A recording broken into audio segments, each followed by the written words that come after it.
The earth has just shaken under my feet. All of the red light starts flashing when the immediate calls come in, and then everything just went absolutely berserk. On the Saturday morning, I was out on duty with our roads policing team as a special. There'd been a collision between a pedal cycle and a van. I can still remember everything about that event. The air ambulance was then hovering, then landed close by.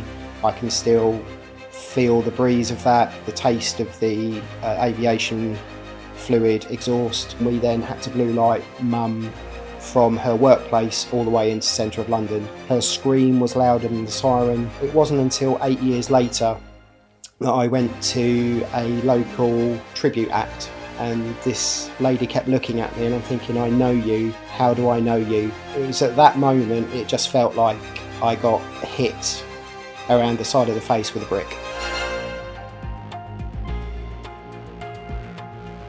Welcome to More Than the Badge, a Kent Police podcast. My name is Inspector Ashley Price and I'll be your host for today. Today's episode is with Alan Watson. Welcome to the podcast, Alan. Thank you very much, Ash. Now, I know what you do. However, the viewers don't know your roles within Kent Police. So what are they? So I am a Speedwatch manager for Kent Police. I've worked for Kent Police for 20 years this year. I've had 10 years in the control room, and then I've then transitioned through to Longport control room, dealing down at the Channel Tunnel, to being Speedwatch manager for the last 7 years. When I first started in the Force control room, I started as a contact handler, taking calls from the public, 999 and 101 calls. Really interesting because you never knew what that next call was going to be. I've had calls from a suicidal gentleman who spoke to me for a while and said, I've had enough, no one cares about me. He was outside, he was walking. I said, where are you? I'm standing by a road. Okay, what road? He wouldn't tell me. And then he said, oh, Alan, thanks very much for your time today. I don't want you to hear this next part. I said, why? What are you going to do? He said, oh, there's a car coming up the hill really fast. I've got to go. See you later. And hung up. Oh, blimey. To which I hit redial very, very quickly. To which everyone around me looked and said, what is going on? I got his confidence back, and the car that was coming up the road happened to be a police car that was looking for him. Cool. To give him that help and support. I then moved away from being a phone operator to dispatch, where I would assess the calls. I would then dispatch patrols. So there was one New Year's Eve. It was obviously very, very busy. And we had another suicidal gentleman, sadly, who was walking, wanting to kill himself in the sea. To which we then had a call sign call up on the radio to say, control, we're in the area, we'll go and help. I didn't realise, but it was actually the chief constable at the time, who I managed to get into the sea up to his knees to get hold of this gentleman, to drag him out to safety. To which, thank you very much to the then chief constable. That was quite a few years ago. So hats off to him. Absolutely. He got his That's hands. unique, isn't it? Yes. Unique call to deal with. Yeah. And then on the flip side of it, we had the earthquake down in Folkestone, which was absolutely crazy. I can imagine. Yeah. One thing that really sticks out about the earthquake is I was on the inquiry channel at the time, doing a check for an officer. During the transmission from that officer, he gave me a registration number and said, oh, what the hell happened there? The earth just shook from under me. To which I went, sorry, could you go again with that? And he went, yeah, sorry, control, the earth has just shaken under my feet. Wow. I then looked at the screens, and then all of the red light starts flashing when the immediate calls come in, and then everything just went absolutely berserk. And I think that shift started about 8 o'clock, I think the earthquake was, and then it just literally went on full throttle up until about 1 o'clock, where we managed to take a breather. The screens went absolutely berserk on our call taking screens. To one extent, I think we had something like 300 emergency graded calls that needed dispatching at the time because no one knew what was going on. And I was training someone at the time as a dispatcher, and I said, I'm taking it. So I took control of it, started dispatching, trying to find out what was going on. Word then came through that it was then an earthquake. You think, earthquake in Kent, really? But yes, we did.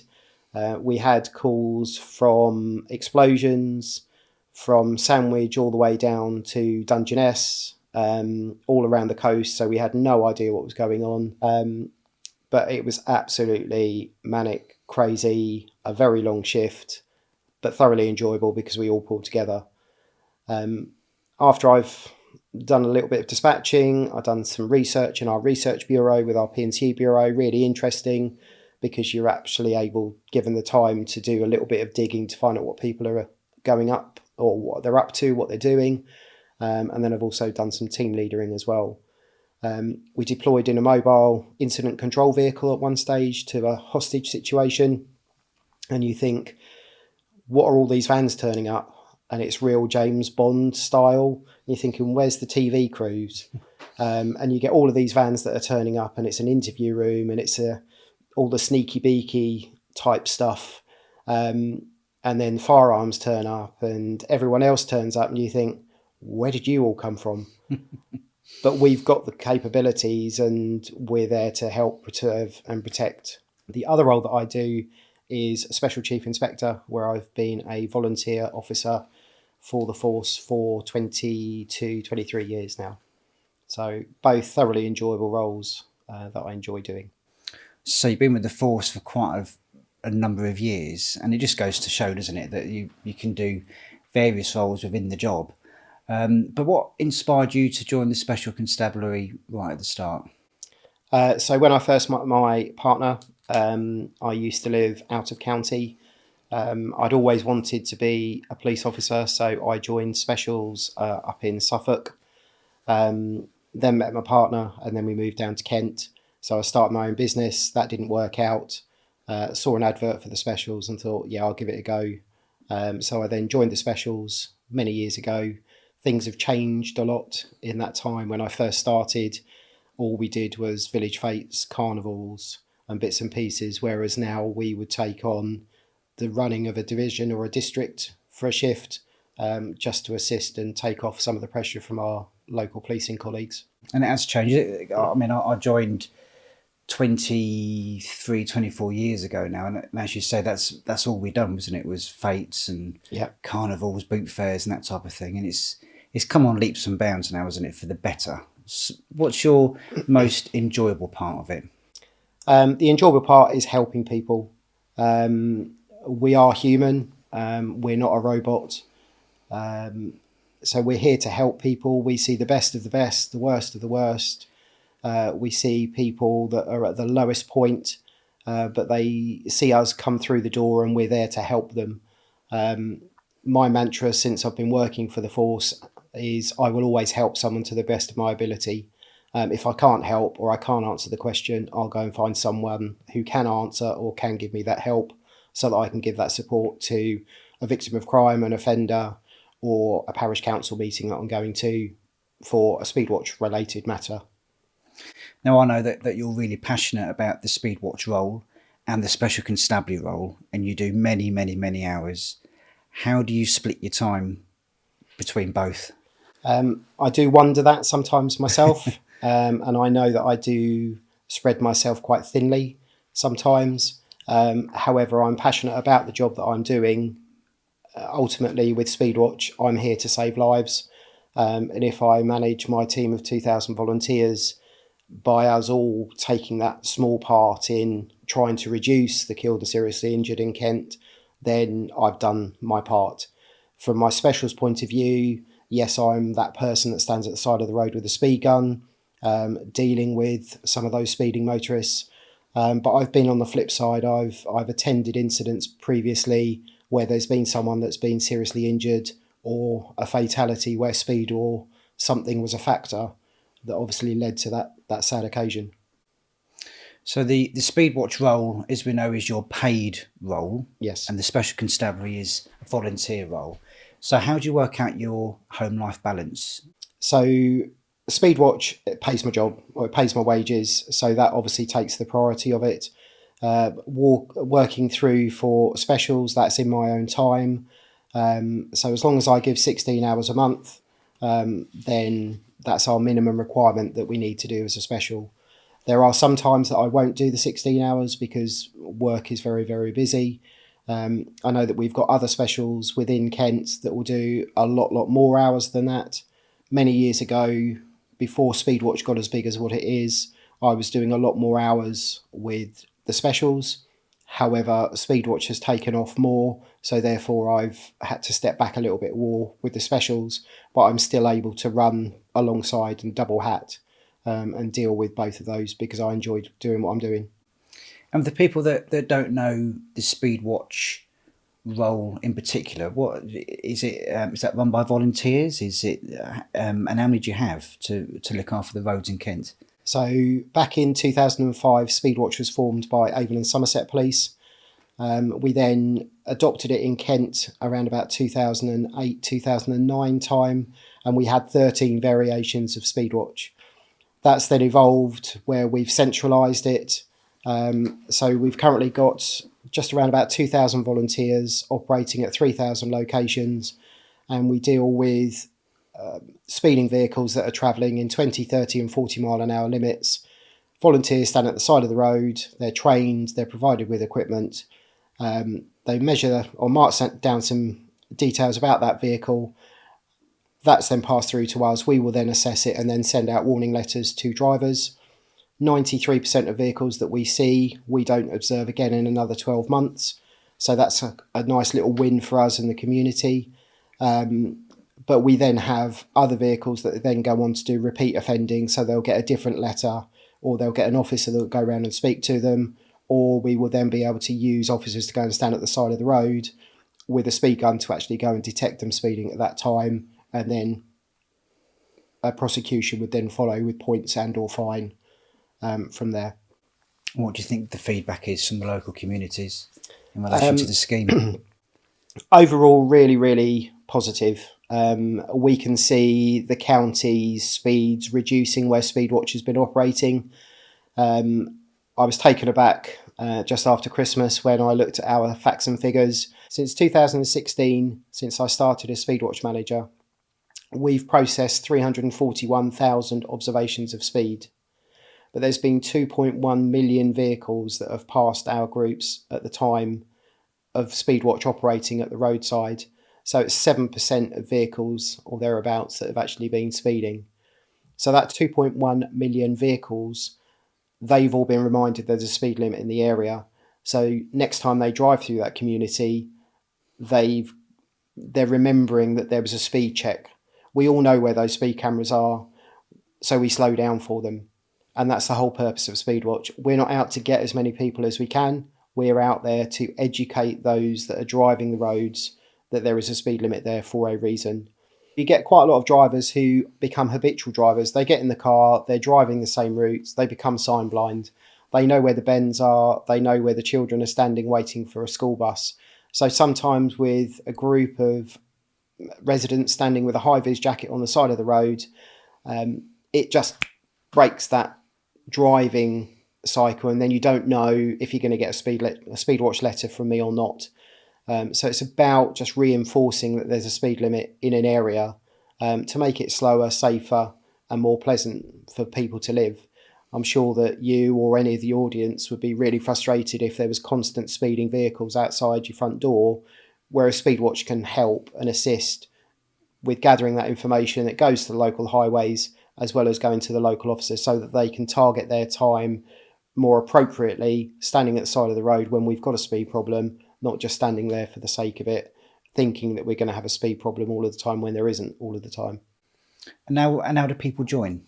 So to join, all they need to do is go to the Kent Police website, search for Speedwatch. They can have a look there, but we also hold information events that will be published on the Kent Police website as well, where you can find out about information, or you can just drop us an email or give us a ring, or speak to your parish council because they also have information about Speedwatch. But come to us in the first instance and we can help you out. I think it's a good opportunity to say a big, massive thank you for the volunteers. Definitely. Because without those, we wouldn't have had the 2 million cars, the letters been sent out, the education. So massive shout out to the volunteers, I think, for doing very what much they so. do. Very much so. We have a monthly coordinator meeting. We have an annual conference just to say a little bit of an in-person thank you. but obviously we can't get 3,000 people in one room to come and see us. So it's really nice that we can actually express our thanks and gratitude. I work nationally as well, so we're starting to bridge together and bring best practices from other forces and share our best practices with other forces. And I work closely with Joe Shiner, who's the Chief Constable for Road Safety, and we're looking to develop that national working group all around Speedwatch, and we're starting that here in Kent. Brilliant. Really good piece of work. So in all of your years, the years that you've been with Kent Police, has there been a moment in your career that stayed with you? Very much so. If I go back probably about 10 years now, I was in the control room. I was doing a night shift week. So we were in a set of 4, and that particular week we'd already had 2 fatals that had happened within Kent roads. On the Saturday morning, I was out on duty with our roads policing team as a special. A call comes through to say that there'd been a collision between a pedal cycle and a van locally in the east of the county. So we said, yeah, okay, we'll go and help out because area didn't have anyone to go. We got there and we found a young lad had been knocked off his pedal cycle by a transit van. So I can still remember everything about that event. We made our way to the scene. I can still picture the sun was out. It was an autumn day. We got there. We saw the casualty laying down. Ambulance had just arrived, so started doing their bits and pieces. It wasn't looking good. The air ambulance was then hovering, then landed close by. I can still feel the breeze of that, the taste of the aviation fluid exhaust. We then had to go and pick up the casualties' parents. So we made our way a long way around to go and get them. And then we then had to blue light mum from her workplace all the way into the centre of London. Her scream was louder than the siren all the way through. We got there. Dad was brought up by a different vehicle. They couldn't travel in the same vehicle because they were in different parts of the county.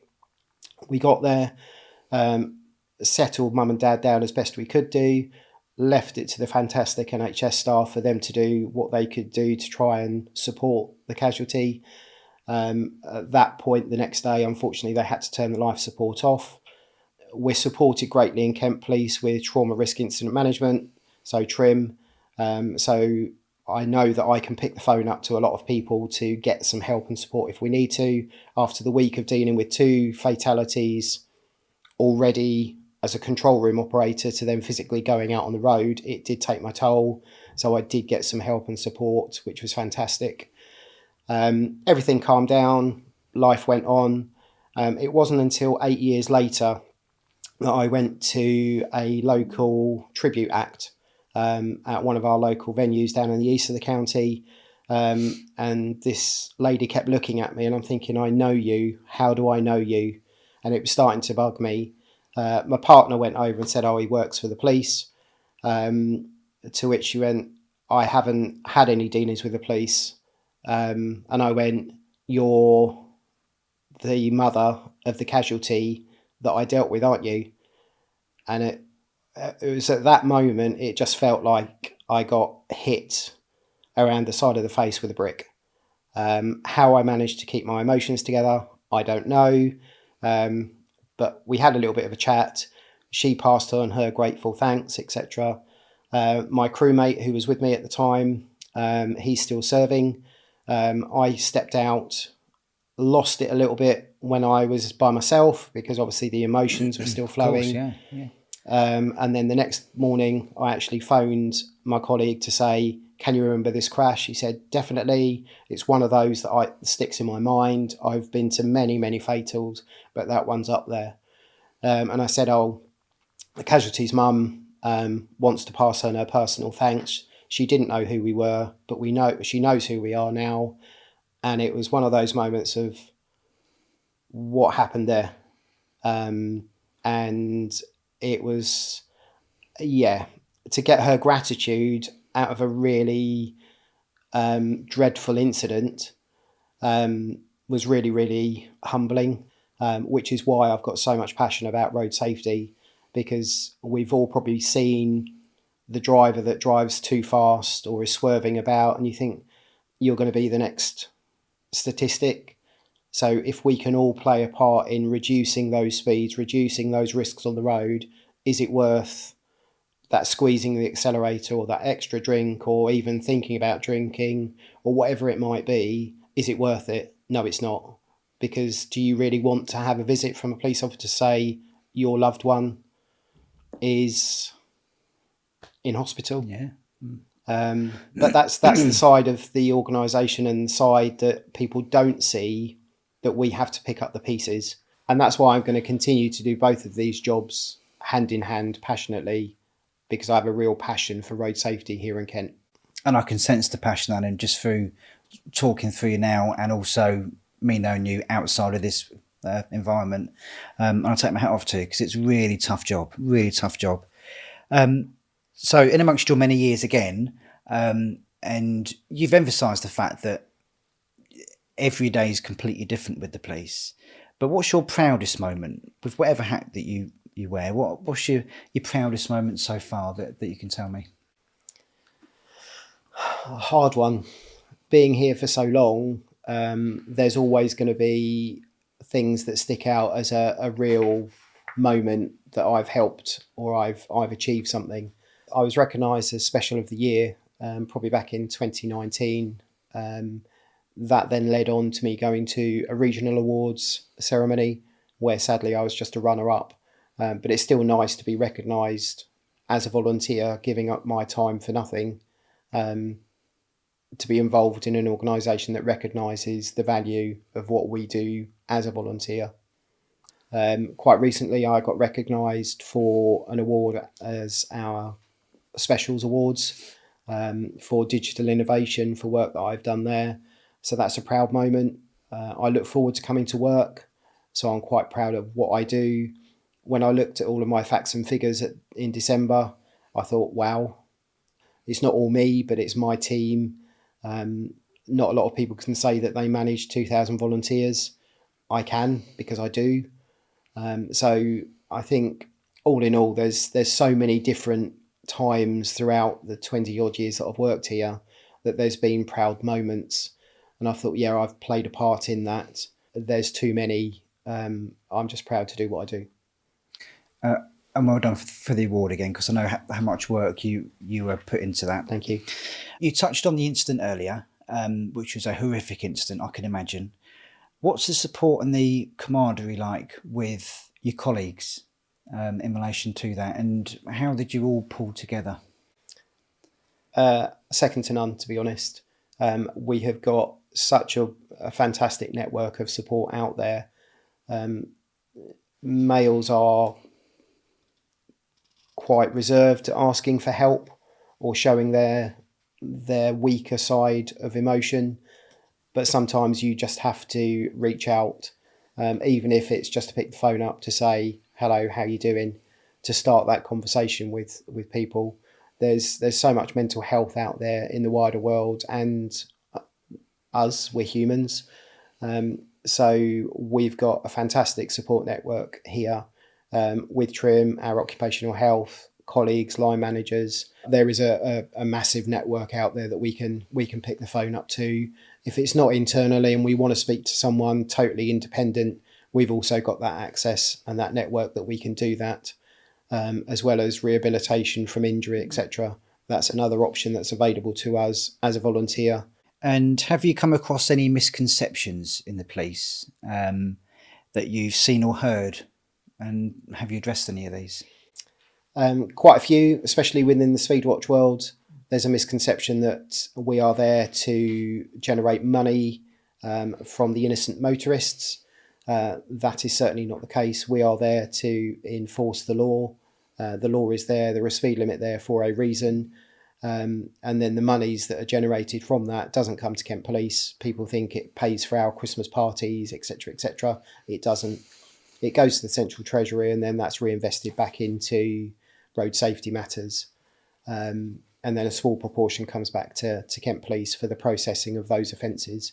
So one quite large misconception out there is we're out there to target those innocent motorists. At the end of the day, if you don't speed, you ain't got anything to worry about. If you wear a seatbelt, you ain't got anything to worry about. So if you obey the laws, you're not going to be generating that income. I think also it's the same with the marked speed camera vans as well, which we see dotted around Kent all over the place. Definitely. And perhaps officers, when they give tickets out for seatbelts and the like, it's that it is a misconception that that money goes straight to us and straight to our funds and everything else. And of course it isn't. Exactly. We know that, but that's how people think, isn't it? We've also undertaken a kids' court before outside of school, primary school. So we've gone in, we've spoken to the children in beforehand. They've designed little speeding tickets, all handwritten, hand-drawn. And then we'll do a speed operation a couple of days later outside the school. We'll stop the drivers and we'll invite the driver, or say to the driver if they've committed an offence, we're either going to give you a ticket here at the roadside from a police officer, or do you want to come and speak to the children? One incident in particular sticks out. This chap was driving at 40 mile an hour on a 30. He opted to go and speak to the children, and his words went something like, "I don't care, they're only kids, they're not going to have any effect." Oh, wow. Okay. To which I went, "Okay, sir, if you'd like to come with me then." So I took them in. He didn't realise that it was set up as a little courtroom. So there was 3 children sitting there as judge and 2 jurors. And then there was a whole group of children sitting to the side. And I presented the gentleman to them and I said, "Your Honour, this gentleman was travelling at 40 miles an hour in a 30 mile an hour. And the young lad stood up and he said, 'Thank you, officer, that is all.' To which I stepped to the side. And the kid then turned round to the adult, stood up, slammed his hands on the desk and said, 'What do you think you're doing? You're speeding outside my school and you could kill someone.' To which I could see the gentleman, who was quite well to do, starting to sink down as he was standing there. I brought the driver out and he said, 'Wow.' He said, 'I didn't expect that.' He said, 'That's the most impactful road safety message I've ever had. Can you give me a speeding ticket as well?' Cool, no, you've had a ticket from the children. Yeah. No, my pocket's paying for this. To which he was duly given a ticket because we had the evidence that was available to us. He was given a ticket and then he went on his way. The kids absolutely love it because they can engage, they can speak to the drivers and ask the questions why they're speeding, but also it's quite impactful. That message stays with you for a lot longer. So if that driver continues to drive without hurting anyone or obeying the limit, then that's a win. And how unique is that? That's a really good example where any form of education helps, isn't it? Just Definitely. To reduce the speed. Wow. And is that national, isn't it, the idea? There's variations that happen around the UK. We're looking to roll it out to further locations across Kent. We're going to work with our schools team. Recently we went to another primary school where we had 200 kids in a primary school in the audience for a morning assembly. That was pretty crazy because we were asking them questions if mum or dad speeds when they're dropping them off at school. So you can imagine 200 primary school children, very, very loud. But it's good that if we can engage with youngsters at a young age and give them the opportunity to speak out, then let's speak out to try and help someone slow down or not do something they should be doing. And that's something we should do and feel confident in doing, even if you and I were going out somewhere or any friends were going out and you don't feel comfortable because of the manner of the driving, is have the confidence to say, "Oi, what you doing? Slow it down. Slow it down, pack it in. I want to get to where I'm going." So I'd urge people to really have that confidence to say to your best mate, pack it in. And I know quite a few adults which have been on the diversion courses, the speed awareness courses, and they've come back to me to say, wow, they've learned a lot in relation to speed and death. And you touch on the fact about the speeding and saying just slow down a bit, just think about what you're doing, because every fatal accident we go to, they are going somewhere and didn't expect to die.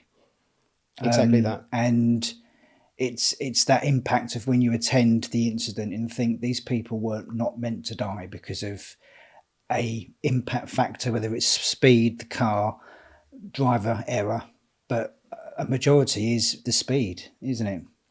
Yeah, it's anything we can do to reduce that with your team, anything at all, is a huge tick, isn't it? Yeah, life is very busy for everyone, Yeah. and it's so easy just to creep over that limit. Another misconception is we get off speeding tickets.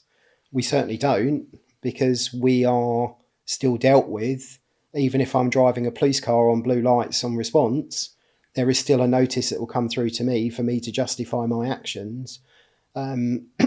So if it's a Speedwatch letter, you're not getting a point and fine. If it's a notice of intended prosecution, that's point and fine, and your insurance has gone up a lot of money. Yeah, and you're quite right saying we are no different. We're no different whatsoever. We will be prosecuted, and let's face it, quite right too, if we're in the wrong. So just off the cuff questions now. When you was a child, what was your dream job? A bus driver. Why bus driver? I don't know. I always wanted to be a bus driver. It was just something that I wanted to do. Right, okay. No idea why. Tell us something on your bucket list. My bucket list, what do I want to do? I would love to go on an African safari. Oh, that's different. Okay.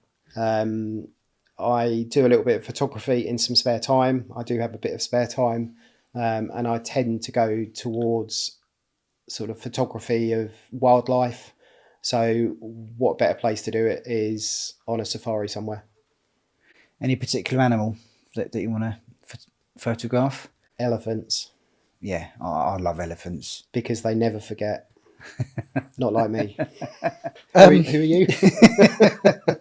One thing you wish the public knew about being a police officer or special constable? We are human. We have feelings. Shouting and swearing at us doesn't help the situation. Even as Speedwatch manager, I get shouted at and swore at occasionally where someone's received a warning letter. We are human. I don't get paid, or I don't volunteer to get swore at for anyone. So again, we are polite when we go back. So I would ask that, as a member of the public, you just remember that we are human. Yes, we have a little bit of a thicker skin because it comes with the jobs that we do. And you've done many jobs within the organisation. I was a special constable myself, and then joined the regular force. And the podcast, what we do now, it just highlights lots of different jobs within the organisation. What advice would you give to anyone who wants to join Kent Police? Give it a go. What's stopping you? There are so many different opportunities that are out there. From when I started as in the force control room, you never know what that call's going to be. And I know that we've had a previous podcast interviewer who was part of the force control room. I'd done that job for 10 years. Really enjoyed it. The thing that I didn't enjoy was the travelling from the east of the county up to Maidstone. That's the only main reason why I stepped away from the force control room. But there are so many different wide-ranging opportunities that are out there. If you're thinking about being a police officer, try the specials.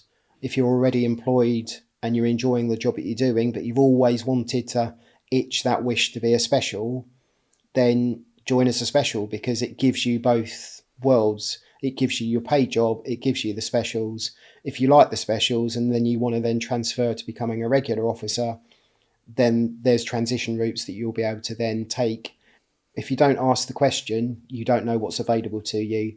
And we've got volunteering opportunities as a special, as a civilian opportunity.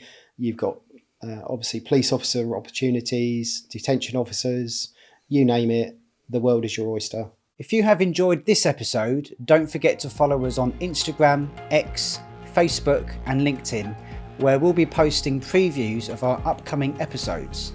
You can watch this episode on our YouTube channel and find out more about the variety of opportunities available by searching Kent Police Careers. See you soon.